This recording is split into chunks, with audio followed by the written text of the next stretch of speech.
ጌታ እባላለሁ። የግንደይ ከተማ አስተዳደር ንግድና ገበያ ልማት ጽሕፈት ቤት ኃላፊ ነኝ። ምናልባት የኮሚኒኬሽን ተቋሙ በተለይ በወቅታዊ የገበያ ንረት ጋር በተያያዘ መግለጫ እንዲሰጥ ስለተጋበዘ ታላቅ ክብር አለኝ።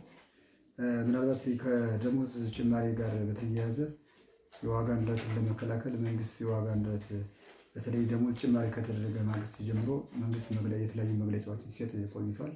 እኛም እንደ ተቋም የዋጋ ንረት መግለጫው በተሰጠ ማግስቱ በተለይ ከተማችን ላይ ያሉ ጅምለኛ አካባቢ ብለን የምንጠራቸው የሱፐር ማርኬት ነጋዴዎችን እለቱ ነው የሰበሰብናቸው። በነገራችን ውይይቱ የፌዴራል መንግስት የንግድና ገበያ ንግድና ቀጣናዊ ትስስር ሚኒስቴር ወዲያው መግለጫው እንደሰጠ እኛ በማግስቱ ከተማችን ላይ ያሉ ሁሉንም የምግብ ምርት ጅምለኛ ነጋዴዎችን በከተማ ደረጃ ጠርተን ውይይት ያደረግንበት ሁኔታ ነበረ።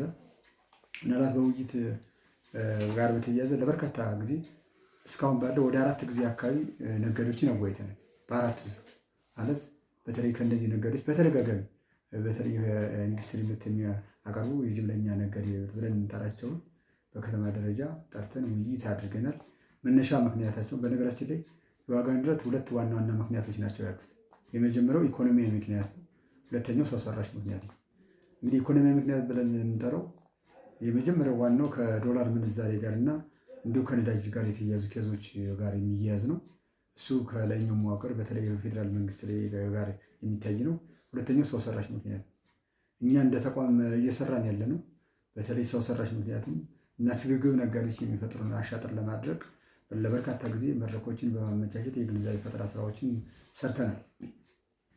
በተለይ እንግዲህ ከሰው ሰራሽ ምክንያት ጋር በተያያዘ እኛም የዳሰሳ ጥናት አካሄድን። በነገራችን በከተማችን ላይ የመንግስት ሰራተኞችን ሸማቹ ማህበረሰብ ያካተተ የዳሰሳ ጥናት አጥንተናል።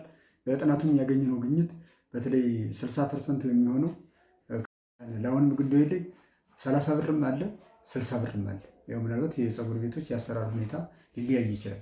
ከዛ ውጭ ስጋ ላይ 1000 ብርም ገብቶ ነበር። ያው መረጃው ስላላችሁ ብዬ ነው። 1000 ብር ገብቶ ነበር። እነሱን ጠርተን እንዲስተካከል ያደረግንበት እኛ ከተማ ላይ በዝቅተኛ ዋጋ ሻይ የሚሸጥበት ከተማ ግንደይ ነው። ስለምታስታውሱ መጠየቅም ስለምትችሉ ሻይ ቤቶች ሻይ 15 ብር ቡና 20 ብር ብለው በራሳቸው ማለት የወቅታዊ ከፍጆታ ምርቶች ጋር በተያያዘ ዋጋ የመተመን ስራ በራሳቸው እንትን ብለው ነበር። ያንንም አምተን ኢሚዲየትሊ ወዲያውኑ እርምጃ በመውሰድ ወደ ነበረበት የማስመለስ ስራ የሰራንበት ሁኔታ ያለው። ምናልባት አሁንም ቢሆን በዚህ ልክ በቂ ነው ብለን ሳናስብ ምናልባት የንግድ ተቋሙ አጋር አካላት በተለይ ሸማቹ ማህበረሰብ ቢሆን እንዲያግዘንና መተጋገዝ አለብን የምናስበው በተለይ ያላግባብ ዋጋ የሚጨምሩ ግለሰቦችን መረጃ በመስጠት በመከታተል ሞጣ ላይ የሰማሁት አለ ሸማቹ ማህበረሰብ አንጠቀም እስከ ማለት የሚደርስበት ሁኔታ አለ። ንግድ ተቋሙ ግን በዚህ ልክ ስራዎችን እየሰራ እቅዳቅደን በዚያ ልክ የክትትል ስራ 50% የመደበኛ ተቋማት ስራችን አድርገን እየሰራን ያለ ነው። ገበያ ማረጋጋት ላይ ግን በዚያ ልክ አንዳንድ እነዚህ እንደ ምክንያት የሚነሱ ፋብሪካ ላይ ያለ የዋጋ ጭማሪዎች እና በተለይ መርካቶ አካባቢ ያለው መሰረታዊ ችግር ነው የሚል ሀሳብ ነው ያለ።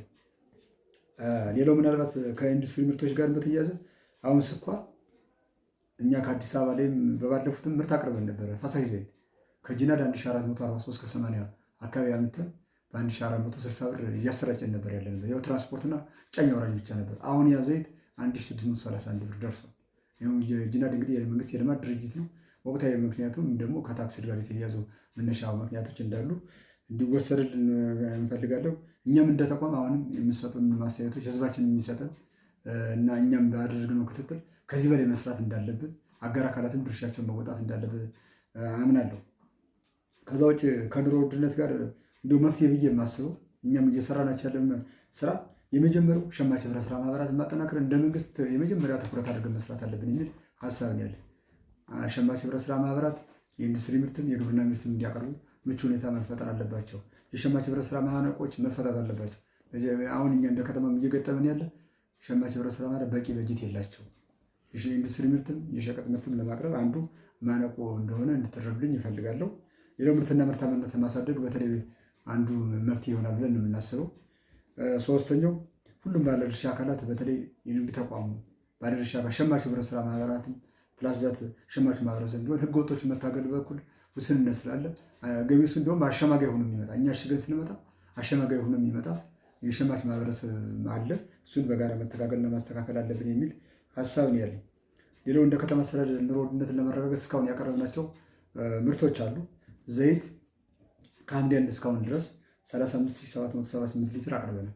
35778 ሊትር አቅርበን ለከተማችን ለዝቅተኛ የከተማ ነዋሪና ፕላስ ዛት ለመንግስት ሰራተኛው ያሰራጨንበት ሁኔታ ነው ያለ። ስኳር 151 ኩንታል አካባቢ አሰራጭተናል። ሳሙና እየሰራጨ ያለ ስለምታውቁ 5000 ፍሬ አካባቢ። ጤፍ በአንድ ዙር በአራቱ ተከፍሎ የሚያውቅ 161 ኩንታል በከተማ አስተዳደሩ ላሉ የመንግስት ሰራተኞች ያሰራጨንበት ሁኔታ ነው ያለ። ይህ ግን በቂ ነው ብለን አናስብም። አሁንም መተጋገዝ ያለብን እርግጥ በቀጣይም እንደ ከተማ አስተዳደር የታቀደ እቅድ አለ። በተለይ ተጨማሪ የህብረት ስራ ማህበራትን ማቋቋም የሸማች ህብረት ስራ ማህበር በጎንቻ 5 ሚሊዮን ብር አካባቢ ተዘዋዋሪ በጀት እንመደባለን ብለን ምናልባት ቃል የተገባው ገንዘብ ገና አልገቢ አልተደረገም እንጂ እሱም እንዳንድ ቀጣይ ችግራችን ያቃልልና ብለን እናስባለን። እንደ ከተማ አስተዳደርም ከ3 ሚሊዮን ብር በላይ ሀብት እንሰጣለን ተብሎ ወደ ስራ ተገብቷል። አሁን 1.5 ገብቶ ስራ ላይ ያለበት ሁኔታ ነው ያለ። በቀጣይም ግን ሸማች ህብረት ስራ ማህበራትን ማጠናከርና ሰው ሰራሽም ደግሞ ንግድ ተቋሙ ከአጋር አካላት ጋር ተጋግዘን ማስተካከልና ማረም ብንችል መልካም ነው የሚል ሀሳብ ነው ያለ።